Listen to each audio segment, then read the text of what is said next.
Assalamualaikum warahmatullahi wabarakatuh. Perkenalkan, nama saya Jihan Melinda Alfiani, kelas 1 Ekos C dari kelompok 1 Studi Al-Quran.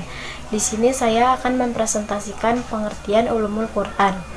Istilah ulumul Quran berasal dari bahasa Arab, yaitu kata ulum dan Al-Quran. Kata ulum merupakan bentuk jamak dari kata ilmu. Adapun Al-Quran sebagaimana didefinisikan oleh ulama ushul, ulama fikih, dan ulama bahasa. Adapun mengenai definisi ulumul Quran berdasarkan istilah, para ulama mengungkapkannya dengan redaksi yang tidak terlalu berbeda, sebagaimana dijelaskan.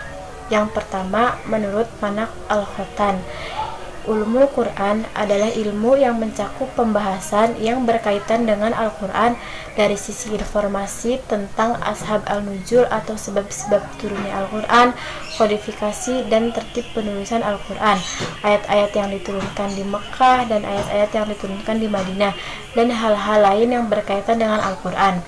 Yang kedua, menurut Al-Qarni, ulumul Quran adalah beberapa pembahasan yang berkaitan dengan Al-Quran dari sisi turun, urutan penulisan, kodifikasi, cara membaca, kemukjizatan, nasik, mansukh, penolakan hal-hal yang dapat menimbulkan keraguan terhadapnya, serta hal lainnya. Yang ketiga, menurut Abu Syahab, ulumul Quran adalah ilmu yang memiliki objek-objek pembahasan yang berhubungan dengan Al-Quran, mulai dari proses penurunan, urutan penulisan, kodifikasi, cara membaca, penafsiran, kemukjizatan, nasik, mansukh, muhkam, mutasyabih, serta pembahasan lainnya. Yang keempat, menurut Asyabuni, ulumul Quran adalah seluruh pembahasan yang berhubungan dengan Al-Quran Al-Karim yang abadi, baik dari segi penyusunannya, pengumpulannya, sistematikanya, perbedaan antara surat Makkiyah dan Madaniyah, pengetahuan tentang nasik dan mansukh, pembahasan tentang ayat-ayat yang muhkamat dan mutasyabihat, serta pembahasan lainnya yang berhubungan dengan Al-Quran Al-Majid. Definisi-definisi tersebut telah disepakati oleh para ulama dan ahli ushul serta mempunyai maksud yang sama, meskipun dengan redaksi yang agak berbeda. Bahkan mereka berpendapat bahwa ulumul Quran adalah sejumlah pembahasan yang berkaitan dengan Al-Quran, dan pembahasan itu menyangkut materi-materi yang selanjutnya menjadi pokok-pokok pembahasan.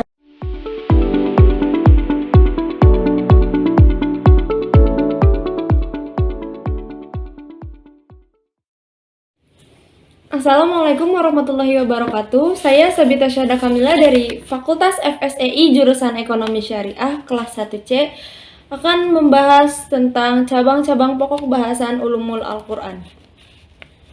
Yang pertama ada ilmu adab tilawat Al-Quran, yang kedua ada ilmu tajwid, yang ketiga ada ilmu mawatin an-nuzul, yang keempat ada ilmu tawarikh an-nuzul, yang kelima ada ilmu asbab an-nuzul, yang keenam ada ilmu qiraah, yang ketujuh ada ilmu gharib Al-Quran, yang kedelapan ada ilmu i'rab Al-Quran, yang kesembilan ada ilmu wujuh wa an-nazair, dan yang ke-10 ada ilmu ma'rifat al-muhkam wa al-mutasyabih, dan masih banyak yang lain sebagainya. Kemudian saya akan membahas beberapa pokok-pokok bahasan. Yang pertama ada nuzul. Nuzul itu membahas tentang tempat dan waktu turunnya Al-Quran seperti Makkiyah, Madaniyah, Syitaiyah, dan lain sebagainya.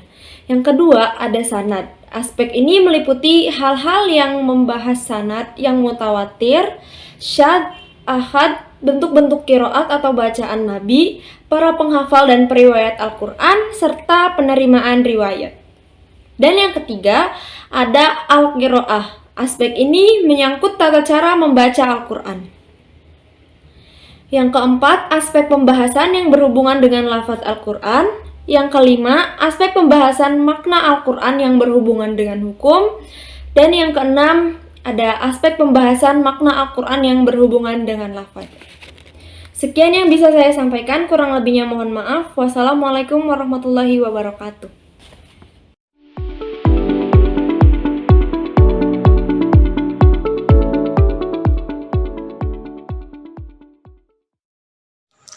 Assalamualaikum warahmatullahi wabarakatuh. Perkenalkan, nama saya Dea Ananda, saya dari Eko 1 kelas C, kelompok 1 studi Al-Quran. Di sini saya akan presentasikan tentang sejarah perkembangan ulumul Quran. Sejarah ulumul Quran tidak lepas dengan turunnya Al-Quran sampai dengan menjadi sebuah mushaf. Secara umum, ulumul Quran tidak ada yang tahu persis. Namun ada beberapa ahli yang mengatakan yang pertama kali yaitu Ibnu Marzuban. Beliau wafat pada tahun 309 Hijriah. Beliau mengatakan bahwa ulumul Quran itu berkembang dalam beberapa fase. Fase pertama yaitu pada fase kenabian. Pada masa kenabian ini, pada masanya zamannya Rasulullah SAW. Rasulullah SAW ketika berada di Gua Hiro, beliau mendapatkan wahyu dari malaikat Jibril. Malaikat Jibril ini diperintahkan oleh Allah untuk menyampaikan wahyu kepada Rasulullah SAW.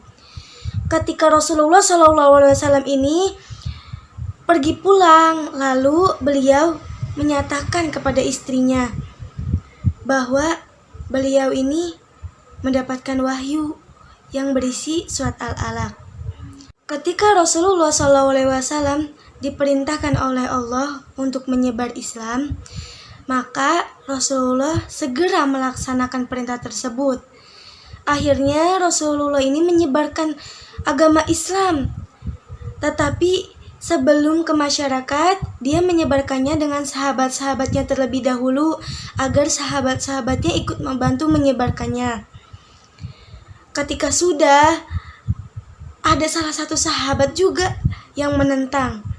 Tapi beliau hiraukan karena apa? Sesuai kepercayaan masing-masing. Beliau ini tidak memaksa orangnya. Dengan demikian, kita mengetahui bahwa ulumul Quran ini berkembang sejak agama Islam ini tersebar. Hal ini dikarenakan adanya penghafalan, penyalinan, dan penafsiran. Kesemuanya itu ilmu-ilmu yang penting. Namun pada masa ini, ulumul Quran belum dibukukan, masih dalam hafalan. Yang kedua yaitu ada masa sahabat atau tabi'in. Pada masa sahabat, Al-Quran ini sangat baik secara lisan walaupun belum dibukukan. Kenapa? Karena ada sebab tertentu. Yang pertama yaitu apabila mereka tidak bisa memahami Al-Quran, bisa ditanyakan kepada Rasulullah SAW. Yang kedua, mayoritas para sahabat adalah ummi. Bisa disebut juga dengan tidak bisa membaca dan tidak bisa menulis. Yang ketiga, alat-alat tulis di kalangan mereka tidak terdapat, tidak banyak. Yang keempat yaitu Rasulullah SAW melarang para sahabatnya menulis tentang beliau, selain beliau yang mengatakan, karena banyak sahabat yang menghafal, lalu ia tutup usia, maka Abu Bakar ini mencari dan mengumpulkan Al-Quran agar Al-Quran tidak punah bersama dengan kematian mereka. Pada masa kepemimpinan Utsman, karena Islam ini sudah menyebar luas dan Al-Quran ini tidak hanya secara hafalan.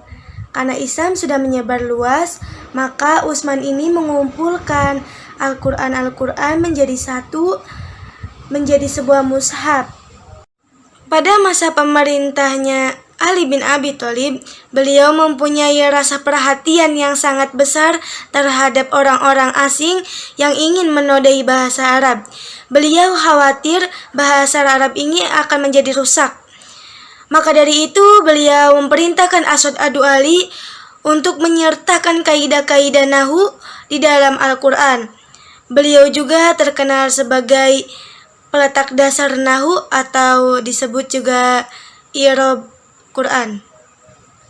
Yang ketiga yaitu ada masa tabi'in. Pada masa tabi'in ini sudah tersebar luas agama Islam, sudah dikenal banyak masyarakat di kalangan-kalangan kecil maupun kalangan-kalangan besar. Mereka mengajarnya, mengajar nahu, mengajar sebuah ilmu yang terdapat di dalam Al-Quran. Mereka sudah mengajarkan Al-Quran kepada masyarakat. Dari perkembangan tersebut, muncullah yang ketiga, yaitu ada masa tabi'in.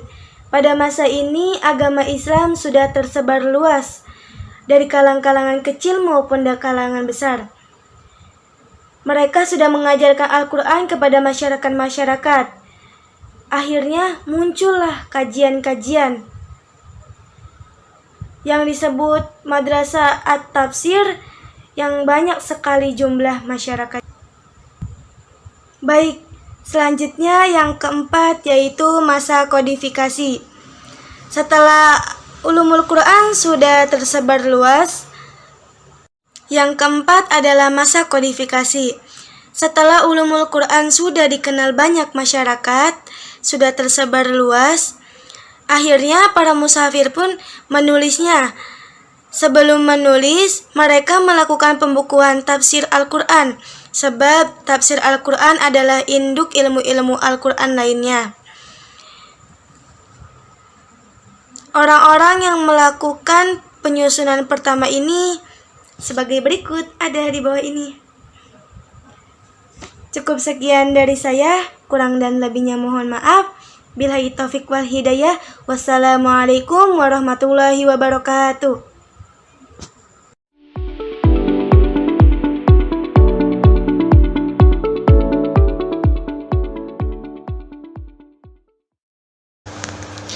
Assalamualaikum warahmatullahi wabarakatuh.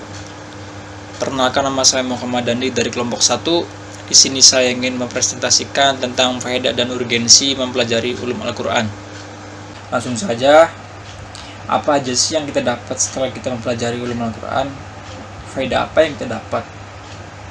Faedah-faedah yang kita dapat setelah kita mempelajari ulum Al-Quran antara lain, yang pertama, membantu untuk mengkaji dan memahami Al-Quran secara benar, dan untuk menarik hukum dan adab dari Al-Quran, serta mampu menafsirkannya. Bagaimana mungkin seorang pengkaji atau mufasir dapat menjelaskan ayat-ayat secara benar tanpa mengetahui bagaimana turunnya ayat, kapan turunnya ayat, hal-hal yang berkaitan dengan urutan surah dan ayat-ayat tentang kemukjizatan dan aspek-aspek lainnya.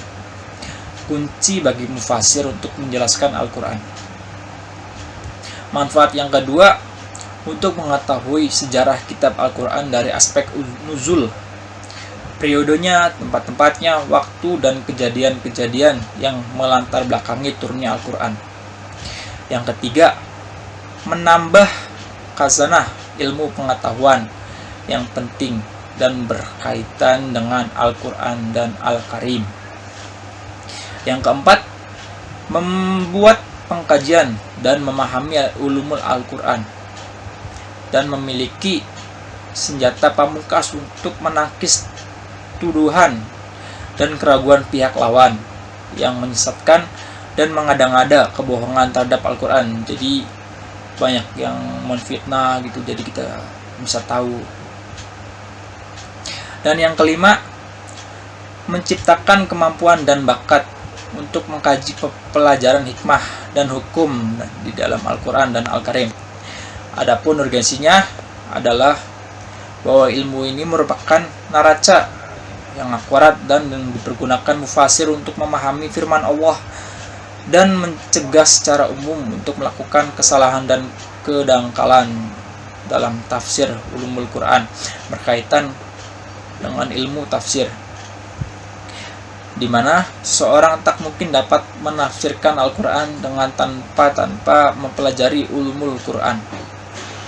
Sama dengan urgensi ilmu bagi seorang pelajar bahasa Arab dan terhindar dari kesalahan berbahasa lisan dan tulisan, atau sebagai pentingnya usul fikih dan tauqih bagi ilmu fikih dan ilmu mustalah hadis sebagai alat untuk mengkaji hadis Nabi SAW, sedang tujuan ilmu ini adalah untuk mengetahui arti-arti untayan kalimat Al-Quran, penjelasan ayat-ayatnya, keterangan